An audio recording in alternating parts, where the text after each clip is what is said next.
used to go to high school and I'd ride on the back of a motorcycle that Paul Hunt had. And I think it was a 1940 something Triumph motorcycle, had straight pipes on it and no headlight. And because we used to go up in California, they have a lot of fire breaks that they build on the tops of the mountains, and they have fire roads, and we used to go up and ride on those. That's where we basically learned to ride in the dirt. And then that leads to, you want to get a better machine and you want to get into racing. I got my first machine that I had. It was had a DOT engine. It was a two-cycle 200cc, and it was a motorcycle called a Tandon. It was an odd built in England. And that was the first motorcycle that I got that I started racing on.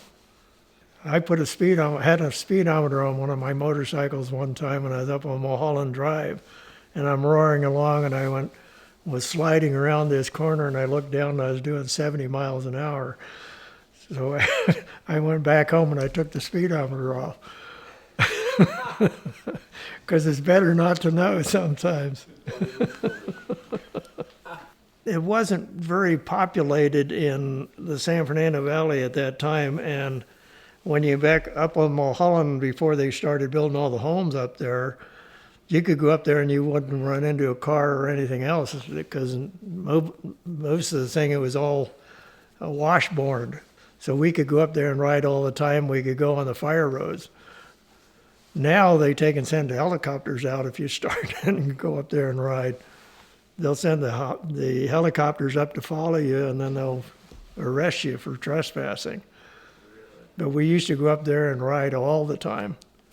And there was an area called Mecca Valley that was basically south of Reseda, and it was just a big open valley, and we used to go out there, and they had all kinds of courses laid out in there. It's all homes now. Well, I did get caught a couple of times on motorcycles. And they take you in and they fine you. You get to a certain point, and I wanted to start racing flat track. And that's a motorcycle at that time they were riding 250cc motorcycles in the novice class. And then they worked on up from there to 500cc motorcycles.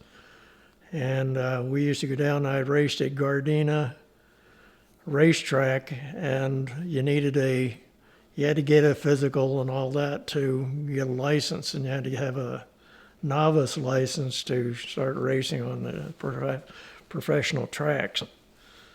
The first time I raced down there, I got $2 as the prize money.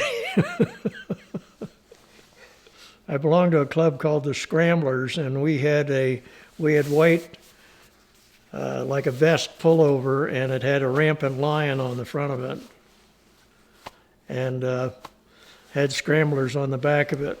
And one of our club members named Preston Petty, he went to England one time and he wanted to wear that, and the judges at the race in England said, you can't wear that because that's a heraldic crest.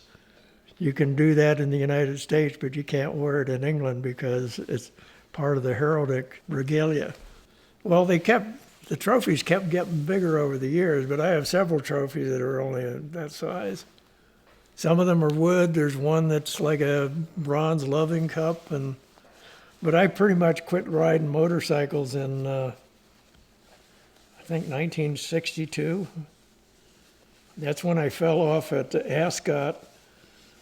The Ascot was a half-mile track, I think, and they raced cars on it.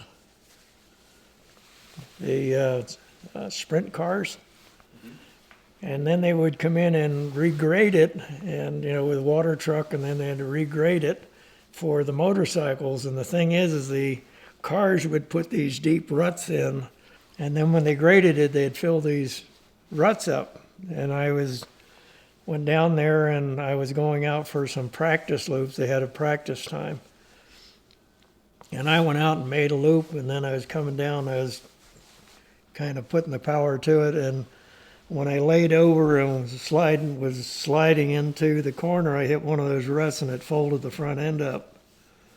And I went over and got tangled up in the motorcycle. And when I got up, my wrist was deformed.